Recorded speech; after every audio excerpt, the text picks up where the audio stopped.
Good morning, everybody, and welcome to this long-anticipated event, which promises to be insightful, engaging, and dare I say, fun. My name is Tabi Zuma from the Zenex Foundation, not to be mistaken for Tabi Zuma from the MK Party. And it is my absolute pleasure to welcome each and every one of you to today's event, Tackling Learning Challenges in the Senior Phase. In the documents leading up to this event, you would have received some information that Zenex Foundation has supported the senior phase for a number of years now. We've been specifically supporting programs focusing on mathematics and languages, and previously, prior to this, we supported the FET phase, working directly with learners. And while initiatives impacted individual learners positively, projects were not systemic and therefore had limited impact. So we're gathered here for something that's of great strategic importance to Zenex.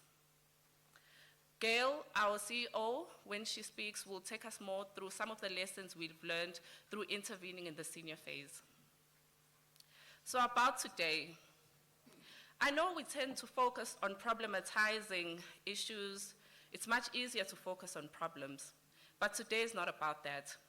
Today is about collaboratively and collectively coming up with solutions to the many challenges that we all grapple with in the daily work that we do. To encourage collaboration and engagement, I found a quote by a famous anthropologist by the name of Margaret Mead. The quote goes, "Never doubt that a small group of thoughtful, committed citizens can change the world. Indeed, it's the only thing that ever has." And so I hope that this quote reflects the power of collective effort and reinforces the message that everyone's input matters. So just enjoy the day, engage, ask questions, and we hope you derive great value from it. So how is this day structured? We'll start off with an input from Gail Campbell, our CEO, setting the scene. This will be followed by an expert panel, which will be facilitated by Dr. Andy Andile-Dube. And then we will go into the groups where we will get into the meat of things. Without further ado, I officially welcome you to this event, and I'd like to call upon Gail Campbell, our CEO, to present on tackling learning challenges in the senior phase today on the 27th of August. I see we have 28th. We've always been ahead of our time. All right, Gail.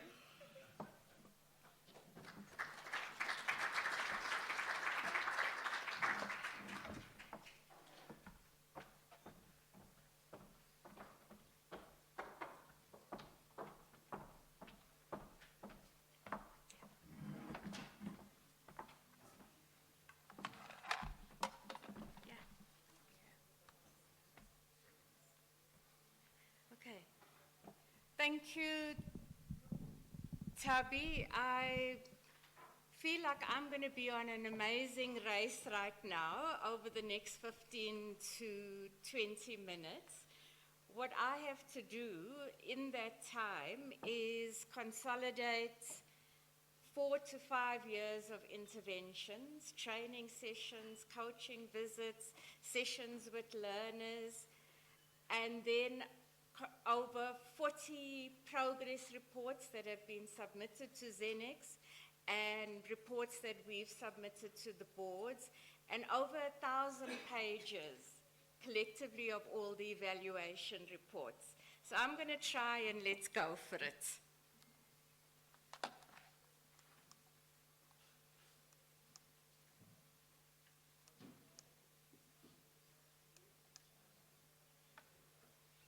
I'll just ask Andrew.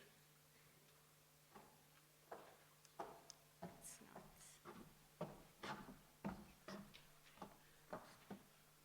Just try now. Okay, Yes. thank you. Thanks. Thanks.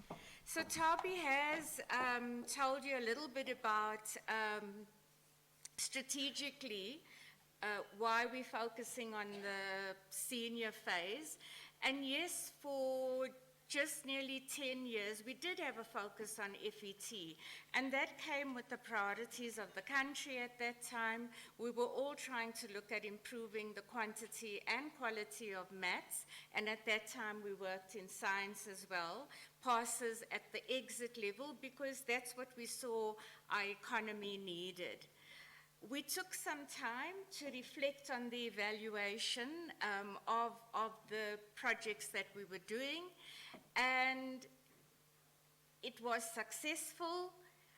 But when you focus on learners only, and we were working with learners who we selected with potential, worked with them for 3 years, we realized that this is not a systemic solution in the long run, and also it's very costly to focus on individual learners. The other thing we learned is even though we were selecting learners with potential, we had to put a lot of effort behind dealing with learning backlogs that learners came into the program with at grade 10. And with that reflection, we said we were going to make a strategic shift to working in grade 8 and 9.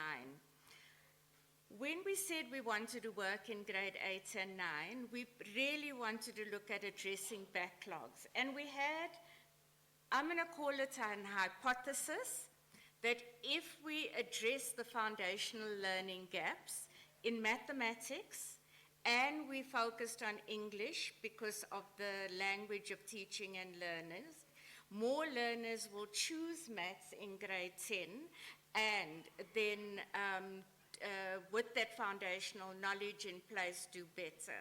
So really we're going to talk about what we've learned so far. Now, last year we had a seminar and we looked at the whole concept of backlogs, and Pam Christie did an introductory paragraph to a publication, and this is how we said what was our working definition of backlogs. It's an accumulation of gaps in learners' foundational knowledge. And it points to an enduring gap between actual learning and grade and age-related learning outcomes. And this knowledge that we're talking about as foundational is essential for building a network of concepts and skills into which new learning can be integrated and introduced.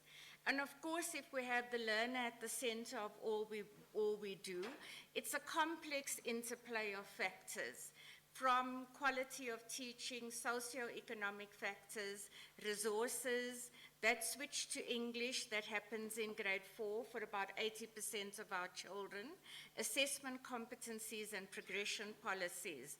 Now with that backdrop, we said, let's look at how we can intervene. Before I just go to looking at the interventions, what we have on the left-hand side is some of the systemic tests, and colleagues always talk about these being blunt instruments in terms of giving us a stat at a point in time. I just want to talk about what we found in the work that we were doing, which perhaps unpacks some of why we are getting that level of performance. In 2022, we tracked how many lessons learners were actually exposed to in a year, and this was in grade 9. Now, the ATP plans for 200 lessons, but we found an average loss of 12 weeks of teaching for normal grade 8 and 9 assessments, but also something we talk about as the cost of matric. Grade 8 and 9 learners are sent home to study once the matrics get started into their study time and their writing. So this talks about the loss of time and can explain some of the stats. We looked at an English proficiency test, and we tested just over 900 learners, and this was in grade 8. and 25% of the learners could master basic vocabulary of 1,000 words, and none could master at 2,000 words. Now, if you think about the learner learning all their content subjects in English at grade 8, you can see the level of challenge we had. And looking at comprehension, 30% of learners could do basic retrieval of information. Then we also did a workbook analysis in one of the projects also. And in a year, looking at maths, we found quantity, 100 maths exercise, and if you look at what's underneath those exercises, you can see heavy focus on the curriculum areas 1 and 2, 80% of the exercises, and only 1% of exercises relating to curriculum area 5. Similarly in English, and we found 54 English exercises being done in a year. 80% of the exercises were single sentences, short paragraphs, and only 5 were around extended writing, which points to why we're carrying that backlog into learning. And then looking at maths backlogs and looking at a test we did at grade 8, and if we think of the benchmark of learners passing at a 50% level, when we looked at learners and when they did their grade 4 items, now they're in grade 8 and they're doing grade 4 items, 35% of children were at the 50% level. And then when we look at grade 7 items, we actually see that more learners couldn't reach the 50% level. This just talks to the extent of where we're drawing our lessons from. And what we're trying to show here is, one, we've been working in 4 provinces, and the selection of provinces is critical because you can see we're looking at provinces urban, rural. We're looking at provinces with relative different levels of resources. The second thing this tells you is that we had projects focused on the teacher in the classroom, and we had projects focused on the learner, directly to the learner. The third thing this tells us is that when we worked with teachers, we did a package that's very similar in teacher delivery projects of training, coaching, and provision of resources. When we worked with learners, we focused on EdTech solutions, and these programs were run after school or in holidays. So first, talking about what we just learned about designing pilots. And let me first say why pilots. It's an important role that donors can fulfill because often the department who has the mandate to deliver education to the country often cannot step out of that and do small pilots to learn. It was an area when we started off with limited research and knowledge, and we really wanted to look at feasibility of implementation in different contexts, and we wanted to start developing evidence, so when we were looking at systemic interventions and policy, we had an evidence base. But what did we learn just about designing pilots? Pilots need to have simple designs, and we learned our lessons when we had a very complex project that focused on teachers, that focused on learners. I can see Eric and Benita did the evaluation, and they're shaking their heads in agreement, and had an element of school management. And the simpler the intervention in a pilot, the easier it is to learn lessons because you have a very clear theory of change. All our pilots, we partnered with government, and that's a critical component of working when you partner with governments. But feedback from the districts is that it's difficult for districts officials to give pilots a lot of attention when they have to focus on an entire district. So we had much cooperation and from the districts, but I just wanted to highlight that that factor that districts have to focus on the whole districts, and pilots often happen in a small number of schools.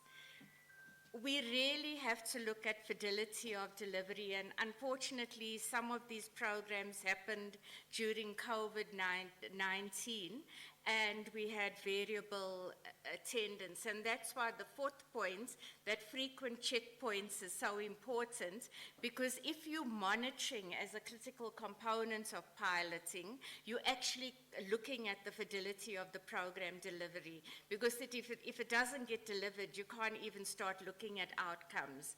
And this has to be built into the evaluation design, ongoing monitoring, ongoing feedback sessions.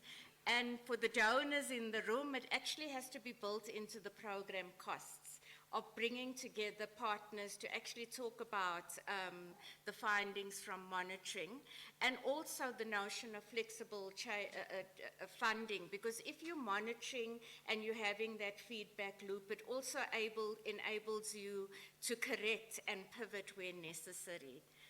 In terms of evaluation designs that we use, yes, we used in the main qualitative data collection methods, case studies, interviews, observations, review of materials, but where we could, we did look at some learner performance data. So some lessons around working with learners. The afternoon classes. It was voluntary attendance, and of course we asked the question, are we already working with a self-motivated group? Because you can't make the afternoon or holiday programs compulsory. And then the extent of backlogs. What can be remediated? I know one partner kept saying to us that working in grade 8 and 9 is not enough. You actually would have to continue with the cohort right to grade 12. And then the question, the difficult question of, should we select learners for these kinds of programs following a diagnostic test? And the difficult question, if a learner at a diagnostic test is, for example, getting below 20%, can we actually look at remediation of backlogs at grade 8? We found when we worked with English, there was very little independent reading, but learners responded positively to incentives in reading clubs, and not monetary incentives, simply that you got badges for the number of books that you were reading. So that was an important takeout for us. With the maths programs, what we found very interesting, because we used EdTech in mathematics, the importance of the EdTech solution and paper and pen work as well. We also found that more practiced equal better performance, almost self-evident. So in addition to the afternoon structured classes, one program had the teacher assistants that worked in the afternoon classes at the school and worked with the learners during breaks and after school, because the structured programs was 2 to 3 times a week. The afternoon classes, holiday programs, working with learners have several cost factors. We definitely found that we needed high school tutors, and yes, we had the Presidential Youth Initiative, but we found, especially working with mathematics, we needed young people who had completed mathematics up to grade 10 to work as tutors. We also found the success of working in smaller groups of learners, again a cost factor, and of course any kind of afternoon holiday program, you have to think about travel and catering costs. And the last lesson for us with working with learners outside of school was the importance of liaison with the school, synchronization between what you cover in the program, even though you're addressing backlogs, as well as curriculum content that's going to be covered in the class. Working with teachers, and I really want to talk about the high level of attrition and movement of teachers. Grade 8 and 9 is not given attention in the school. Okay, if you have teachers who are filling in, they're in grade 8 and 9. You often find the teachers who are not equipped to teach mathematics in particular there. And then the complexity of the multiple roles of English when we were working with teachers. Do we work with across the subjects with English as the language of instruction, or do we work with the teachers who are teaching English in the school? And perhaps it's not either or, it's a combination of both. We also looked at multilingual approaches in the English classroom, but it takes time. It takes longer when teachers are using this approach. Similarly, when we're introducing EdTech into the classroom for blended learning, it does take additional time. Of course, there's always the tension that all teachers talk to us about of the grade content and looking at how to address learning backlogs in large classes, where with that large classes you have low motivational levels because teachers are working in difficult situations and congested classrooms. So we're going into groups later, and of course I'm using that famous quote, Houston, we have a problem, and we do have a problem. So I thought I could actually stimulate some ideas, maybe review the curriculum. Do we need so many subjects in grade 8 and 9? Do we need to think about lengthening the day? We cannot address backlogs without extra time, okay? Do we need to think about a remedial lesson? We found Botswana do this. I put remedial in brackets because I suppose we would want a better word to describe that lesson where we could focus on backlogs. We need to support teachers. And I think the TAL-like materials that are structured and guide teachers through dealing with specific content in backlogs are important. And then can I just talk about simple planning.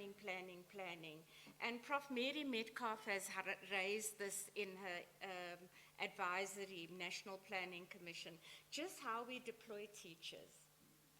How we manage the matric exams so that the grade 8s and 9s are not going home. Of course, we need more research and we need more resources for learners. But when we think about this, let's think about the green shoots. Let's think about some positives that sit with us right now. There are partnership opportunities. More and more donors are wanting to work closely with government. Senior phase is receiving attention from government. There are developments in EdTechs for solutions looking at backlogs, particularly in mathematics, and they're appropriate for this age cohort. The curriculum review is underway. The introduction of mother tongue bilingual education from grade 4 to 6, is that going to help us deal with these English backlogs? And then lastly, I want to talk about the learner agency in grade 8 and 9. Some of you who have teenagers might disagree with me, but we're dealing with a group who still have agency and excitement and want to learn in grade 8 and 9, because that's not where the dropout happens, it happens later. So let's make use of the agency that learners bring.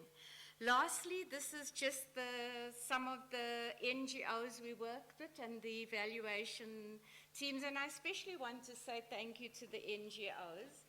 You know, you do pilots, we do the evaluation, and you put yourself under scrutiny. And I want to really thank you for being willing to learn and share and grow with us. Thank you very much.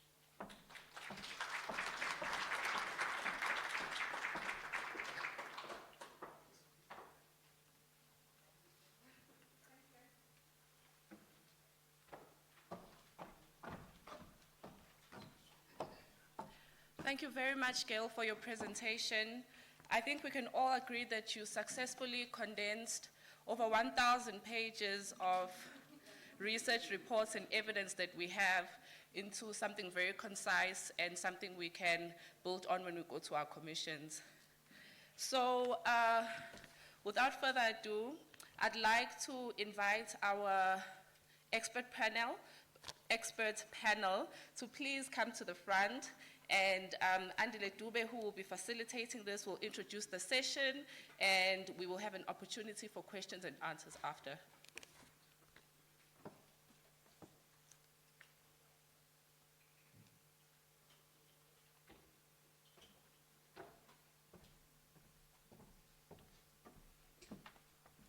right, while they're getting settled down, I'm just going to deal with some logistics issues which I missed in the beginning. We basically have bathrooms outside to my right. The Wi-Fi does not need a password. It's the Wi-Fi to the hotel.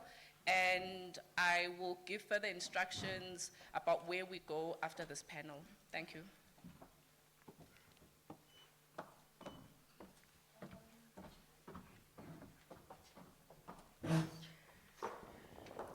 Thank you. Thank you. Thank you so much, Sabi. Thank you. I don't think my mic is on, is it? You can hear me? Okay, I was just checking. Okay. So I think you heard Tabile said she's introducing the expert panel and Andile. So I'll be that Andile, who's not part of the expert panel. But I think together we're going to be learning a lot from this panel. I am told when I had a conversation with them that they thought they are invited into TEDx, but they found themselves at Zenex. And the colors say it all. So welcome, colleagues. To my left, your right, is Ms. Kembo, and it's Dr. Bowie, it's Professor Tekiso, and lastly, Maureen Modiba. And it's so good to have these colleagues because this is a mixture of government expertise and academia and knowledge creators. And for us, it's quite important to unpack or to get all of the sectors working together when we are engaging in these areas. I'm going to ask some of the nicest questions to the government colleagues because they've got a new minister, and the most difficult one to the rest of the colleagues. It's quite a good positioning that Gail has already provided. I don't think we want to spend, we don't have enough time in this session. I don't think we want to spend enough time, too much time in that. It's very clear we have a system where we find learners at senior phase struggling, and that becomes a pacing for FET. However, we know in South Africa, all our concentration and our resources are in the matric and FET and trying to get all of those children going to school on Saturday and Sunday at night, during the day, during holidays. And we have to get to a point where we have a balance between care and support for these kids, for the children, and also the learning for the kids. Gail to speak about the agency of the children. And we know that different kids from different environments have different ideas or different perception, and their agency is different based on your background, your upbringing. And we know that the issues around performance and being left behind are mostly equity issues. And so if we want to deal with equity issues, we want to address issues for the most marginalized, those who are likely to drop out of school, those who are at the risk of not finishing FET. And so the colleagues here are going to tell us about solutions that they think we should implement in the, right? Solutions that, because they are telling me that they've got all the solutions. We'll start with Ms. Campbell. We'll start with Ms. Kembo. Ms. Kembo is from the Department of Basic Education, and her daily job is solving for X. How was it, Ms. Teacher, just by the way? Is solving for X, and so, Ms. Kembo, we've got 5 minutes for each one of you, and then we'll come with the questions, and then the colleagues will give you all of those difficult TEDx questions, TEDx questions. Ms. Kembo, what key elements should be considered in the review of strengthening senior phase, particularly in the mathematics where you are dealing with? We know maths is one of our biggest challenges from foundation phase, up to matric. But we do know that the sector and the country need a little bit more of that. So in your view, what do you think are the key elements for strengthening that? Perhaps we can also draw from the programs that are currently running in the sector. Yeah, in 5 minutes. Good morning, colleagues. Thank you very much for inviting me. I am definitely not an expert, but I will try to give my perspective in terms of the work that I'm currently doing and the position that I used to hold as a classroom teacher when we were introducing the old curriculum and transitioned into OBE and ultimately getting involved in the development of CAPS. And the one thing that I've learned at the Department of Basic Education is that the main job of the minister is to develop policy. And that is the number one area where we can be able to intervene, develop policy that will then enable the situation or in the sector, the work to be, create that kind of enabling environment such that we can be able to do something about it. So in terms of the work that we are doing, it's all underpinned under the mathematics, science and technology strategy, which is integrated, that we have developed along with the Department of Higher Education and the Department of Science and Innovation.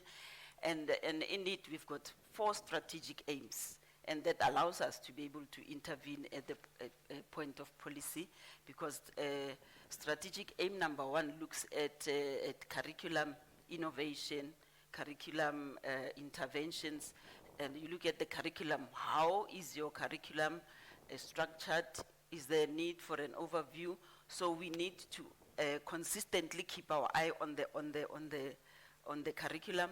And then secondly, strategic aim number 2, obviously when you have a curriculum, you need to have people that will work with it, and central to the whole exercise of teaching and learning is teachers. Teachers are very, very key, whether you've got technology or not, but the teacher is very, very central to the whole teaching and learning process. And then you need to have materials, resources that will enable both learners and teachers to be able to interact and that learning, and create that kind of learning environment that our teaching mathematics for understanding framework that we managed to develop in 2018 talks about, to say we need to have an enabling learning environment. And that for me is an environment where the learners are not afraid to make mistakes in the classroom and say,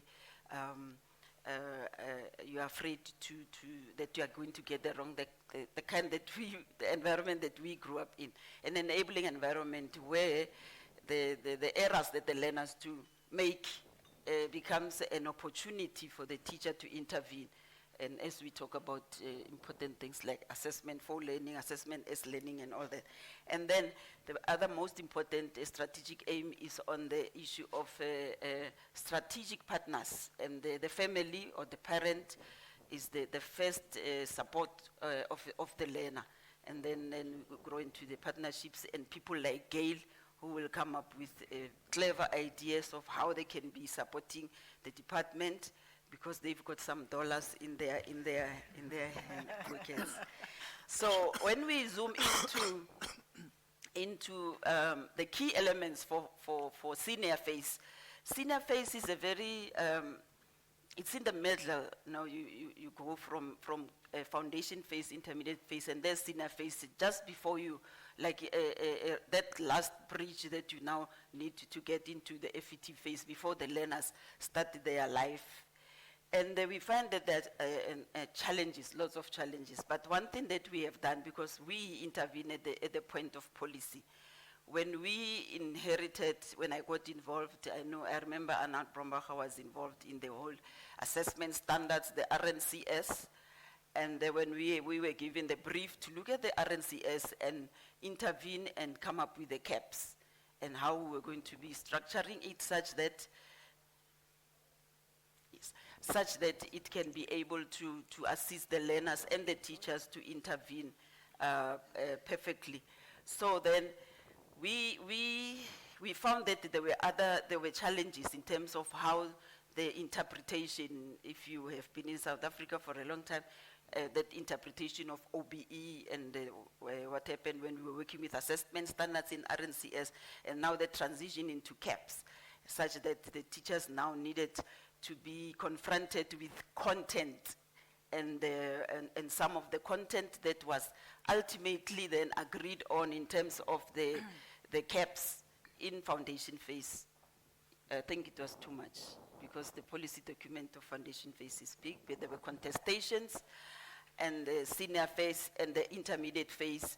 And then when we get to senior phase, there was an effect of the content that was coming from the paper 3. Paper 3 was brought back into the system, and it has Euclidean geometry and all those important things, content areas that were now being offered by paper 3, and a majority of our learners and teachers that were being taught in the universities for initial teacher education. I'm going to stop you, ma'am. Oh. And please do keep that thought, because this Okay. is going to be part of the discussion. You're talking about policy to implementation and some of the Yes. challenges around policy. And it's quite interesting because then as South Africa, we are told that we've got so many policies. I think what we want to understand Caps policy. what we want to understand is how do we bridge that gap between policy and implementation. So we've got the CAPS, we've got the maths strategy, which is part of the policy that provides guidance, but we are still told that we need to deal with teachers as a lever, capacity of the teacher, LTSM. So perhaps a little bit as you think about your next responses around how do we make that happen in a system as big as South Africa, and where children have backlogs and it's been worsened by COVID.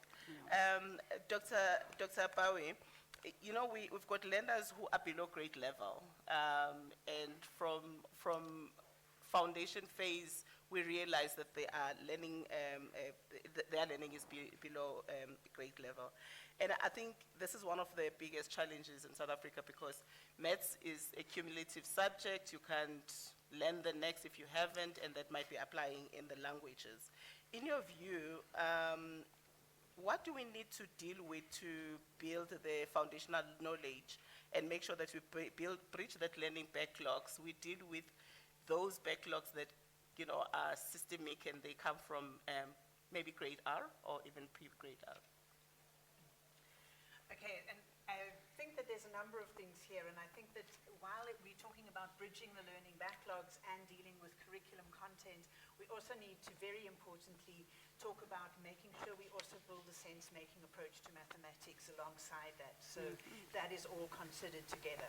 So because I'm with some language people, I decided I'd use alliteration for my core points. So for me, the things that we really need to deal with to get things right in senior phase is teaching time, mental maths, reduce repetition, and create connections and coherence. And those would be my 4 points. So the teaching time I won't dwell on, because Gail actually did raise this, that we are seeing in the schools in which we work that 3 to 4 weeks at the end of every single term are complete shutdown for assessment. So our absolute obsession with formal assessment needs to stop. We need to see assessment as part of the learning process, and schools cannot stop with the teaching program just in order to assess learners. So until we get that right, we're losing far too much teaching time to actually even cover the curriculum, let alone deal with anything else. In senior phase, we have the huge problem, of course, of teachers often being kind of that the matric is prioritized, and so what gets done in senior phase is often underqualified teachers. And for example, the classroom allocations. In one of the schools we're working in currently, the grade 8 classes are 100 learners in each class. How can you do anything? And that's in Gauteng, right? We're not talking about some, So, that's the first thing. Teaching time and your classroom context needs to change if we're going to be able to do anything. Mental maths, for me, is a very crucial part of senior phase and addressing the backlogs. And those backlogs, you're right, reach right back to grade R. That actually we're seeing learners counting in unit counting to do their calculations in grade 8. And so unless we have a systematic mental maths program that is part of core curriculum, not some add-on, not some side piece, it is part of core curriculum, we won't actually address learners' core fluencies that will enable them to deal with senior phase mathematics. Then, in terms of the curriculum itself, reduce repetition. The senior phase curriculum is extremely repetitive, and there are certain things, for example, if you look at patterns, the grade 7, 8, 9 are exactly the same, and they're actually not that much different from what happened in grade 6, 5, 4. So what we need to do is look at what is in the curriculum and try to understand what's its purpose. So why are we teaching pattern? What are we trying to get from that? And then look at what learning trajectory it attaches to and make a sensible learning trajectory that reaches the points that we want. And that will require careful task design. And then the final point, and possibly the most crucial, is we need to create connections and coherence. That unless we are connecting number to algebra, measurement to geometry, intermediate phase into senior phase, we're not actually going to be able to do everything and cover everything that we need to. So we can't be treating backlogs as a little add-on. We need something that is created, coherent, and connected, so that learners see how the work that they're doing in number leads them into what they're trying to work on in algebra. And we need to make those connections strong and powerful for learners. Thank you. There's nothing worse than being given questions and then you decide you are going to ignore them, because it means next time I'm not going to get this tender. But there's okay, they don't pay me for this. But I think there are quite critical conversations that are coming out. Issues around teaching time has come up a number of times. And I even see my son at primary school, he'll be like, we're no longer going to school. I'm like, you go to school, read that book. And I think that as the department, the department has to maybe share with us some of the strategies that have been used in some schools, if they are, to ensure that learners still continue to go to school, because school is not only about learning, it's also about protection from other social ills. So how do we do that? Issues of classroom size. I know we almost always think that Gauteng will be excluded from that, but we also know that Gauteng does not have enough schools. And I think that is an issue of infrastructure and ratio. But DBE colleagues, if you have any thoughts there, if you please do share them. And lastly, yes, I expect you to solve language issues, but also solve issues around class. I'm joking. But those are issues that we need to be talking about. And then lastly, Maureen and Ms. Kembo, I think if you can just share a little bit with us, with question time, I need you to think about this. There's a curriculum strengthening process that is happening in South Africa, and there are findings from different research studies that says the curriculum is overpacked. Do we need so many subjects in grade 8 and 9, and do we need 3 streams? Sorry, I didn't say 3 streams. But what are the implications for 3 streams? Because there are even more subjects that are coming out. Your thoughts as a department, please do think about that when you respond. Prof. Cegiso, English is critical for learning across all subjects. In fact, it enables learning in anything else. So we know that with the grade 3, grade 4, that's where most of our problems start. And we know that most learners, whilst they start still trying to learn English, they have to learn photosynthesis and what that means. And this for us is one of the biggest challenges in South Africa. And what do we do in the case where IFAL is unable to prepare learners for learning in other academic subjects, and how do this becomes resolved? So if I have this great learner who is still trying to think about what the pyramid is, but they have to answer questions about pyramid, how do we deal with this? Thank you very much. Thank you very much. I think we're all aware of the fact that the language in education policy in South Africa stipulates that learners learn in the mother tongue from grade 1 up to grade 3. Now, from grade 4, they start shifting to learning in the medium of instruction of English, which is not their mother tongue. So in grades 4, 5, 6, you'll find that these learners are still battling with the language. And remember, the language they're battling with is the language of instruction. So it is important that any language that is used as a medium of instruction is developed so that learners can use it. So now at the senior phase, you'll find that learners are still battling. Now at that level, it is not only the duty of the language teacher to develop language. Even teachers who teach subjects like math, science, and other content subjects have a responsibility to develop language. Why is it that necessary? It's because English is used as a language of teaching and learning. So they use this language to teach their learners. And unfortunately, the level of proficiency of their learners in this language is not good enough for learners to cope with the academic activities at that level. So now, the subject teachers are supposed to work in collaboration with the language teachers. I will explain what it means teaching language across the curriculum. What does it mean for the language teacher?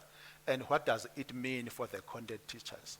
For the content teachers, it means that they have to emphasize language structure and grammar when they teach their content, because the content they teach is conveyed in the medium of instruction of English. So if they cannot develop language as subject teachers, it means that their learners will not be able to comprehend the content they learn. So the starting point is to develop the language. The language in the subject areas is used as a vehicle to acquire learning. So by improving, by developing the learner's language will facilitate learning in the subject areas. Those mathematics concepts and science concepts are presented in English. Therefore, in order to unpack those concepts, in order for those concepts to be clear to the learners, it means that teachers have to emphasize the language. I'm referring to subject teachers. It becomes easy when they prepare their lessons. So they should prepare in such a way that they identify the content outcomes within the lesson and the language outcomes. If the subject teacher is going to teach this concept, he or she should think, which language functions do I think my learners will know in order for them to handle this concept? Now, what about language teachers? Language teachers also play an important role when it comes to teaching language across the curriculum. Language teachers use the content from various subjects in the curriculum. They use that content to teach language. So the responsibility is 50-50 between the language teacher and the content teacher. The language teacher, for example, can take content from home economics, how to arrange furniture in a house perhaps. Then you give them the furniture items outside the house, and the target structure you are teaching as a language teacher is prepositions. Ask them to take one item, put it on the shelf, move between the shelf and whatever, and put it there. So again, we're talking here about teaching language in its natural context or in the social context. Those who are familiar with the communicative approach will understand what I mean. So again, you can use what do we call the menu from restaurants to teach adjectives as a language teacher. So the way those meals are described in the restaurant menu is a natural context in which the language of description takes place. Again, talking about the weather forecast, tomorrow it will be rainy, it will be sunny, it will be cold. These are adjectives. So the teacher, the language teacher, should be able to take that content from various subjects and use that content to teach the language. I have gone through government documents published in 2014 and observed that we seem to be focusing only on the subject teachers. How do they use language? We tend to ignore the function of the language teachers. How are they going to use content to teach the language? Thank you. Thank you so much, sir. I did mention I was a maths teacher. I don't know whether I remember adjectives. And so maybe DBE. DBE, I think we must reflect on this. How does a teacher who is out there teaching natural sciences, infusing language, and what capacity is needed? I think it's an interesting conversation. But I do want to ask you, Prof, mother tongue-based bilingual education being introduced in South Africa, what does this mean for for your presentation. What does it mean for this change that you want to see in school? What are your reflections on mother tongue-based bilingual education? Maureen, the language director, I know you do more than just the language. How can the IFAL curriculum be strengthened to enable effective learning across subjects, which Prof just outlined? What are the minimum conditions to be met to be able to learn across subjects? And I'm sure these are the topics that you are having as you are discussing this mother tongue-based education, which is said to be one of the biggest levers in education. Yeah, thank you very much, Andile, for those questions. I think in response to your question, I would like to echo the words from Prof here next to me that actually every teacher is a language teacher. So the teaching of languages should not just be the responsibility and the burden of language teachers. And you know, in South Africa we have a very unique situation where a second language is used as a language of learning, teaching, and assessment for the majority of the learners. And when you look at it at face value, when you look at the curriculum, how the curriculum is structured and how it is packaged, what should be happening actually is that our learners should be doing very well in English first additional language, taking into consideration that for the most part, they are exposed to the teaching and learning in English in classroom, because all of the subjects are supposed to be taught you know, through English for the majority of the learners. But that is not the case, because there are so many other contextual issues. For example, Doc has mentioned the issue of overcrowding. And you know, we know that the senior phase in particular, this is your grade 7 up to grade 9. Now this is a very delicate phase. It straddles between two schools. It's primary school where you've got grade 7, which is the end of primary school. And then you've got two other grades of the senior phase that are located in a high school, which makes it very, very difficult to actually even for the teachers to look at conceptual progression you know, as they are teaching, because one grade is located in a primary school and two other grades are located in a high school. And I think what also further complicates these kinds of issues is that you know, these are teenagers, these are adolescents that are going through their own stuff developmentally, you know, biologically. I think the hormones are wreaking havoc in their bodies, and yet we have not as a system paid enough attention to what actually happens. How does a senior phase learner learn? And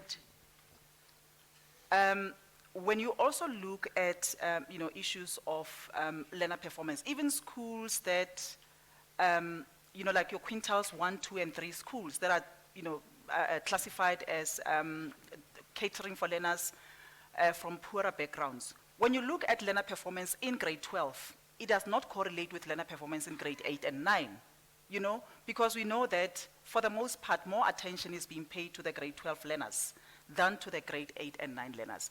And therefore, there are so many things that I think you know, need to be done to strengthen the teaching of you know, English as a first additional language, English as a medium of instruction in the senior phase. One of which is, I think we need to pay enough attention to the issue of teacher development. Are teachers properly equipped you know, to not only teach the subject, but to teach the subject in that language of instruction in that particular school? Another factor would be to review our assessment practices. It cannot be that you know, a lot of time is lost you know, due to being allocated to assessment. I think we lose about perhaps even a quarter of a year because we have to focus on formal assessment. And it even gets worse during terms 3 and 4 when the grade 12 learners write the prep examinations as well as the end of the year examinations. So we also need to make sure that we do have enough resources that are relevant for the teaching of learners you know, in the senior phase. Resources when it comes to languages, when it comes to English as a first additional language, it should not just be about fiction. It should also be about non-fiction. which should actually strengthen the content or the teaching of languages, across the different subjects. I want to take it from that assessment point because almost everyone has raised the issues around assessment practices. And there's assessment for learning and the assessment of learning. And you are suggesting that we must change our assessment practices. Because we have so much evidence and we know that, what is stopping us? What are the barriers in the system that are making this so difficult? We have a new minister. What is our advice to her on the barriers and how to change these assessment practices? Yeah, I think we also need to appreciate that education is a process, it's not an event. And just because we've got a new administration, things don't necessarily change, the next day or the next month. It will take a lot of time, but what needs to be done, I think we need to work closely with our HEIs, our higher education institutions, and I'm happy that we've got representation from universities here. My own personal experience and observations are that in most instances, teachers tend to teach how they were taught. And the way teaching is taking place currently in many of our classrooms is, for the most part, it's how teachers were taught themselves. And therefore, this is why it's very important to make sure that the issue of continued professional teacher development becomes institutionalized, like in other professions. In some professions, you have a situation where you have to you have to go through a certain number of courses for you to be able to continue practicing to be in that particular profession. Over a year, you have to accumulate so many CPTD points. And I think these are some of the things that need to be looked into to heighten accountability when it comes to teaching and learning, particularly in the senior phase. So we need to work with universities, and we need to also make sure that whatever, I know that there is a move away in the sector, there's a move away from using the word interventions to using support. But whatever support programs that we put into place, those have to be thoroughly researched. They have to be thoroughly researched, and I think they need to be tested for effectiveness so that when they get scaled up, we know the kinds of results that we have to expect. And we need to work in close collaboration, with our universities, and also learn international best practices and try to adapt and apply them in a South African context. Prof. Kakiso, Yes, on that note, Maureen just touched on pre-service engagements with higher education institutions. In your view, what do we need to do for the teachers who are already in the system on promoting or dealing with assessment practices? Thank you very much. I think in this case, institutions of higher learning are supposed to play an important role. I made this as a recommendation in the paper I published in 2027 that if we want to improve... 2027? No, 2017. I'm ahead anyway. Western In 2017, that there should be a collaboration between the institutions of higher learning and the Department of Education. In that paper, I was focusing on using isiXhosa as a medium of instruction. And the findings revealed that teachers were battling to teach in the medium of instruction of isiXhosa as their mother tongue, because many of them, during their varsity days, were never trained on how to use isiXhosa. So now, if institutions of higher learning can come in, if government can create space for academics to assist at high schools and primary, that would be a good idea. Mother tongue-based bilingual education. Mother tongue-based bilingualism. Sometimes when we talk of mother tongue instruction, we tend to believe that all is well if we use mother tongue in the classroom. I'm going to base this argument on the studies that have been conducted. I'm also working on a paper exactly in that field. Mother tongue has got its own problems. I'll make an example of the foundation phase, and I'm going to cite a study conducted by FESA in 2022. The study focused on how teachers in the foundation phase use mother tongue to teach mathematics. What is strange and what shocked the researcher is that when the learners get to school for the first time day one, they can easily count in English from 1 to 34. But they cannot do the same with their mother tongue. In that study, it was difficult for learners to count in their mother tongue from 1 to 10. It was difficult. But in English, they could count easily from 1 to 39. So now, research tells us that mother tongue plays an important role. Learners have acquired concepts in their mother tongue. But in this case now, the concept they have acquired it in English, not in their mother tongue. So it is not always a smooth road to say that we are teaching learners in their mother tongue. There are challenges. So it is important that we identify those challenges and see how do we deal with them. It's going to be a long debate on this area of work. Dr. Pawi, we have evidence and experiences around dealing with backlogs.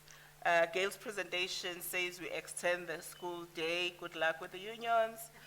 She also mentions the use of digital platform to reach more. In your experience, how do we deal with this issue? Backlogs are not likely to be covered in classroom. They have to be covered in other environments. Not always likely. I know the look with Ms. TMU. And there's potential in working directly with learners and using EdTech for support. So in the case of South Africa, how feasible is this? What is your experience in the area? And how do we reach the child who is in Kandla, perhaps not at the Zumas, but somewhere close, Tabile? How do we reach every child in South Africa despite and in spite of their background and context and access to digital technologies? So I'm a bit of a technology skeptic. I definitely don't think that technology on its own can solve anything. And the notion of you can kind of throw a kind of device at kids and they'll learn on their own, I really don't believe in. And that's why the main point I was making was that connections and coherence, right? That's what we need to create. And I think that unless we ensure that the way in which we use technology is really embedded and works directly with what is going on in the classroom, it's going to be very difficult for it to make a difference. I don't think that the notion is that one can just check out the backlogs to be dealt with after school or elsewhere. The reality is, if you look at any of the big systemic tests around senior phase, the vast majority of learners are well behind where they should be. So it's not that we're trying to catch up a few stragglers. It is the de facto case that every kid needs some help almost with their backlogs. And so what we need to do is create a coherence program where we say, here is a great role for tech. We can get our kids to do multiple bits of practice on this, these drills on tech. Let's get them to do this. They can explore these ideas here on tech. We can add these things in. We can have a lab after school, various things. But it needs to be as part of a coherent and connected package so that what is happening in the classroom, in the little kind of extra things, how the tech is incorporated, is all part of a coherent package. The idea that we can simply kind of pop a little tech program on the side and that'll sort out the kids' backlogs is, we know, we tried it, it doesn't work, right? You have to actually have it as part of a coherent and connected package with the teacher at the center. So globally, children are affected by COVID. We know learning backlogs for up to 2 years, worsening the context anyway. The Rapid Recovery Framework says we must reach every child, assess their levels, do mental health and psychosocial support, improve the fundamentals, and I just want to know, just based on that, because we know if we don't support systems to recover rapidly, we're going to have those problems, learning poverty for a very long time. What strategies are currently being used to deal with the challenges of learning backlogs across curriculum in senior phase? Maybe we can get one for maths and one for languages, and then you can share if there's anything. Well, then I'm going to come back to the group to ask you some TEDx questions. Backlogs. I did mention that we are going to be intervening at the point of policy. What we've looked at, what Lynn is talking about in terms of the repetition in the curriculum, we have looked at, although like the foundation phase policy document looks big, but the content that is in there, it's repetitive. When you look at it, there is no progression in terms of the skills that the learners, or the mastery skills in terms of the learners learning mastery skills in mathematics and developing number sense. So we've looked at what is it that we want the learners, when they enter into grade 7, which is senior phase, although there's that challenge that Maureen talked about of being in different schools, but when they enter into grade 7, what is it that they must be entering the grade, those skills that they would have left grade 6 with. So we're looking at the curriculum. We've spread our curriculum. For instance, number, operations, and relationships. We add zeros as they go along. Grade 4, they do whatever, 100,000 and what million comes, I think, in grade 6 or whatever. So we're looking at a best practice and benchmarking the curriculum to say, what if we shift back these content, the number range, and by grade 3, the learners can do 1 million, don't you think? And then we will then be able to free up some time for us to be able to then learn those important connections between number, operations, and relationships, and number patterns, and be able to work with space and shape and measurement, and develop those key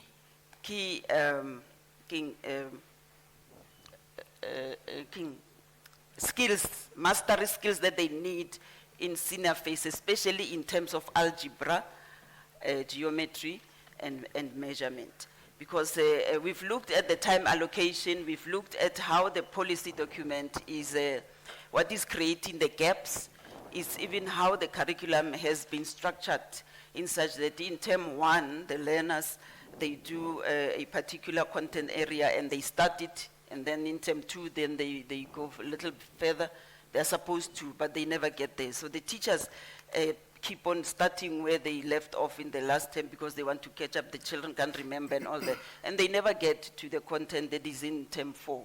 So we're taking all the content areas or content units and putting them together such that the learners can then be able to make those connections that the expert is talking about, make those connections and then see that this is one body of work, and that they can make connections and then develop that kind of understanding and conceptual understanding for mathematics. So we will be trying to get rid of the gaps by intervening in terms of restructuring the curriculum. Maths experts, you are here, right? Counting to 1 million by grade 3, plus robotics. Maureen? Plus, Thank you very much.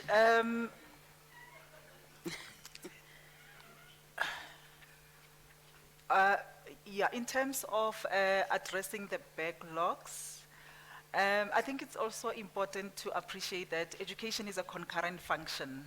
So we are the National Department of Basic Education, and then we've got 9 provinces. And so, you know, the backlogs in terms of how they are being addressed is dependent on the context of different provinces. But as national, we have worked with provinces to develop a learning recovery plan. And the approach to addressing the backlogs is such that there are certain things that can be done in the immediate, in the, and also in the long term. But what is very important is actually what happens in the classrooms. And this is why it's very important to ensure that, we have resources that will guide teachers, to assist them to be able to catch up. We've developed a number of resources that, if I can mention them, by the time I get to the last one, we will be going for lunch. And there are others also that have been developed by provinces, and provinces are also working with various other organizations, organizations that are particularly in the literacy space to help, to help address the backlogs. But from a policy perspective, because we are responsible for writing policy and for mediating policy, when it comes to languages, because languages are a proxy to determine whether learners are moving to the next grade, one of the proxies, languages and mathematics. So we have developed what we called an annual teaching plan guide that actually instructs a teacher to say, these are the concepts, this is the content that you need to teach for this term. And these are the texts that learners need to read. And this is the assessment that needs to be administered. Okay. So that is what we've done here. I think we'll answer most of the questions that I had been asking in the breakaway sessions. But let me give colleagues time. There's the first question, second question, third question. I didn't even finish, and then fourth question. And then the rest can be asked during group.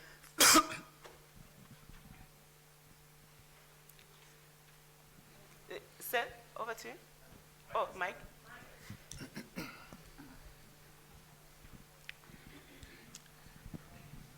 Madam Chair, I came to this meeting undertaking to myself not to make a comment, but I can't help myself, I'm afraid. I think we have a very, very naive understanding of the role of policy. Piaget made the point that incorrect or premature instruction is worse than no instruction at all. And I think we can't fix the problem we have through policy that determines in which grade we teach 1 million. We can't fix it through ATPs. We can't fix it through things like that. If the children aren't ready to do the learning, it does us no favor to finish the curriculum. We need to support children at their developmental level, and policy needs to be more responsive to that. It's very simple. We need to have the ability to be responsive to children's needs rather than finishing a curriculum. And I know it's difficult to develop policy that's responsive in this way, but if we don't, we're in trouble. On the topic of teaching times, a very good example where policy is going to make no difference. Teachers love exams. Teachers don't like teaching because teachers' confidence in the subject that they're teaching is low. So they love exams, and they'd add another week. Policy is not going to change that. We need to address two key things: teachers' confidence and subject content knowledge, and we need to address a policy that's responsive to children's developmental needs. Those are my thoughts. Thank you. The second hand is somewhere there, and then third hand. Hi. I also wanted to chat about policy, but I wanted to suggest that one of the things that we really need to be doing is actually looking at our policy of absenteeism with teachers. Because in my experience where I come from in the Northern Cape, teachers can stay at home endlessly. Every other profession I know is allowed 30 days absenteeism in a 3-year cycle. And our teachers are using 30 days in 1 year. So it's horrific what I'm seeing there. And we're constantly trying to catch up because of there's just no consequence to teachers not being at school. And that is a policy that is going to that is impacting enormously on our maths learning. Thank you. Thanks. Another hand here, and then there was a fourth hand.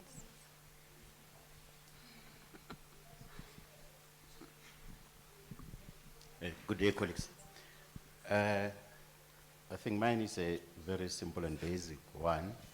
Listening to all the points that have been raised from the panelists, I still want to hear more about the voice of district subject advisors and the voice of teachers in trying to address the challenges that we face in education. I mean, these are the people who roll in the mud every single day, district subject advisors working with teachers, teachers working with learners. I think in talking about addressing the conceptual gaps, there is also this gap that we need to address as well between maybe research and the district subject advisors, or those who give support and the district subject advisors and the teachers. So the teacher voice and the district subject advisors. Maybe it's a call from home. I don't know, because I used to be a teacher and I used to be district subject advisor. Oh, thank you. Are there teachers and subject advisors in the room? Okay. Oh, Good morning, everyone. I'm a subject advisor, and I'd like to pose a question this morning to our government experts that are present here today. The GEC, General Education Certificate, is currently being piloted with grade 9 learners in 3,000 schools nationwide, with plans to roll out in 2025. The focus of the GEC is integrated project-based learning and the writing of standardized assessments that are constituted of 80% multiple choice questions and 20% open-ended questions. Given the widespread challenges in the senior phase currently, how will DBE ensure the success of the GEC? That's so my question. last question. I think the others are comments. You don't have to answer them. I think those are issues that we need to capture, but that is the first question that we are getting. And other questions. The question about teachers and, please, there's a last question there. A question about teachers and subject advisors. I think we can explore that in the commission, but we've seen there's a subject advisor in the room. Last question, and yes. Thank you. My question is about the new revision of the curriculum, and I think many of us are super excited that there's a process going on. And I think the question is kind of how does the math community that have been thinking a lot about that and working with schools on the ground find a way to talk to that process? I've been thinking, I primarily work in foundation and intermediate phase, but the senior phase, you can just see it coming in terms of the discussion in this room. And I've been thinking a lot just about even how do children learn to be successful mathematicians. And as I go into this deep dive in the literature, which is quite technical, I think there's two things that strike me. One is just that in the past, we thought there was something called a math brain, right? And some kids have a math brain, and some kids don't have a math brain. And most of our teachers still believe that.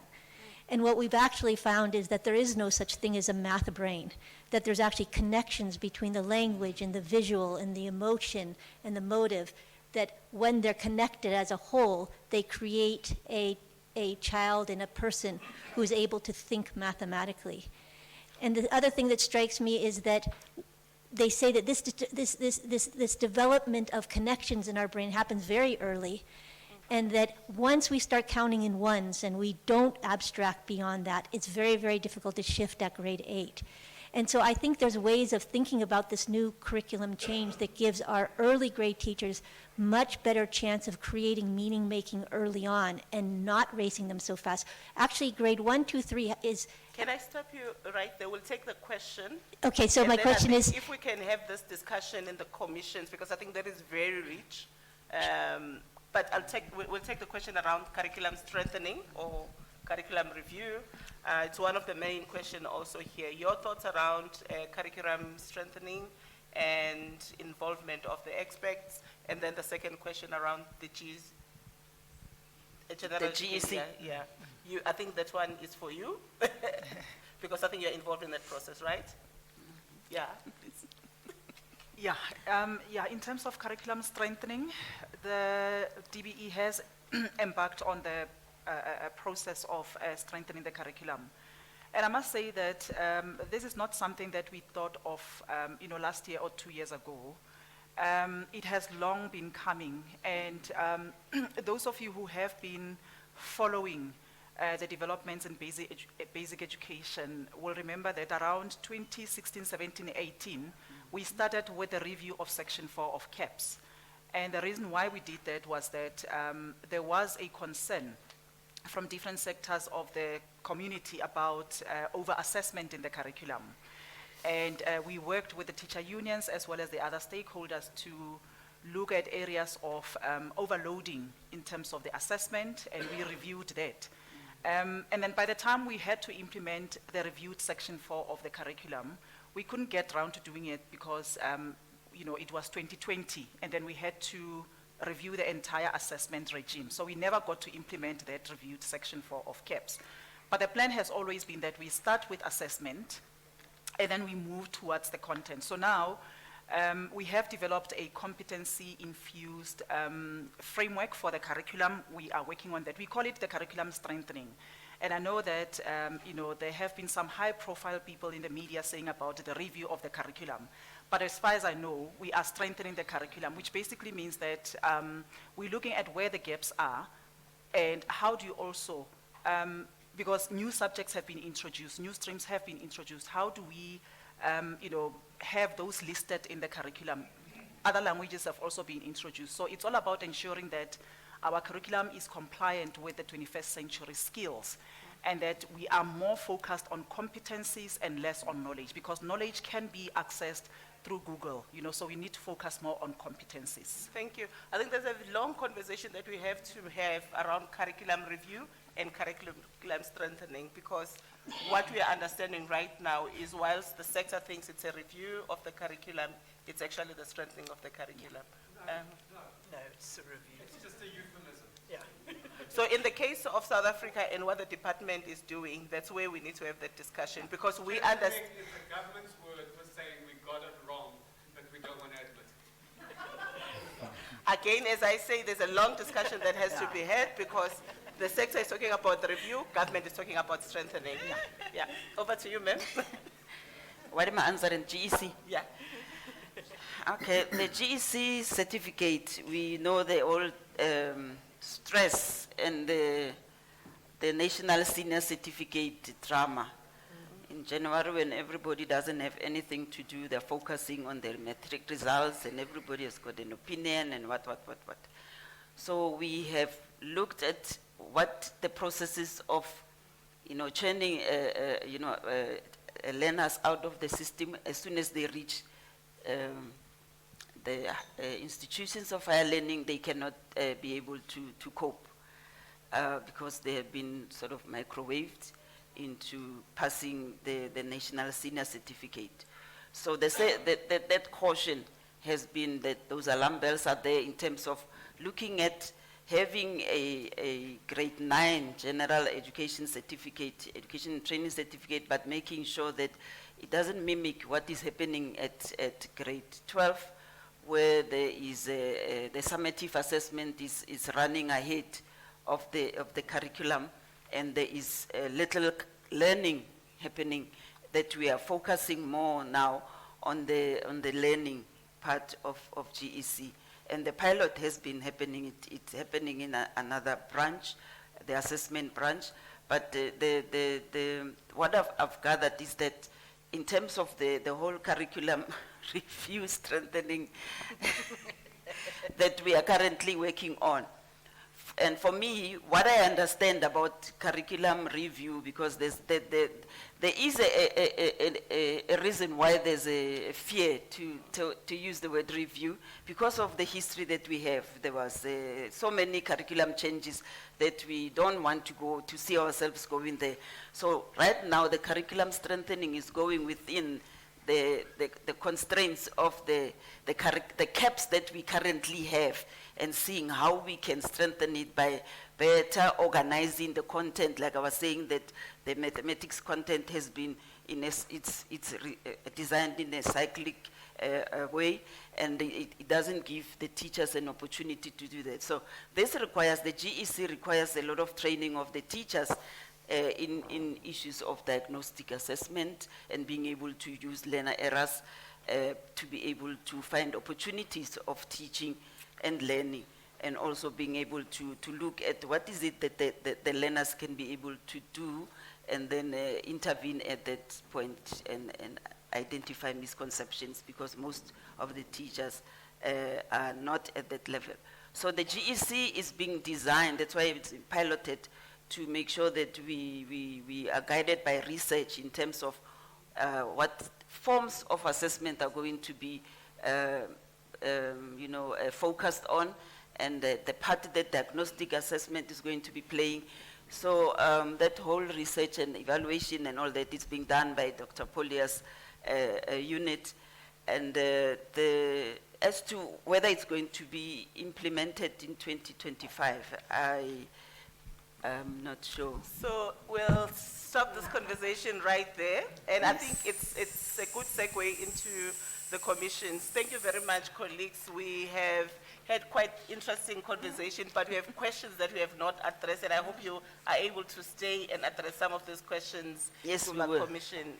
And thank you, Miss, for taking our 10 minutes. Thank you, guys. Thank you.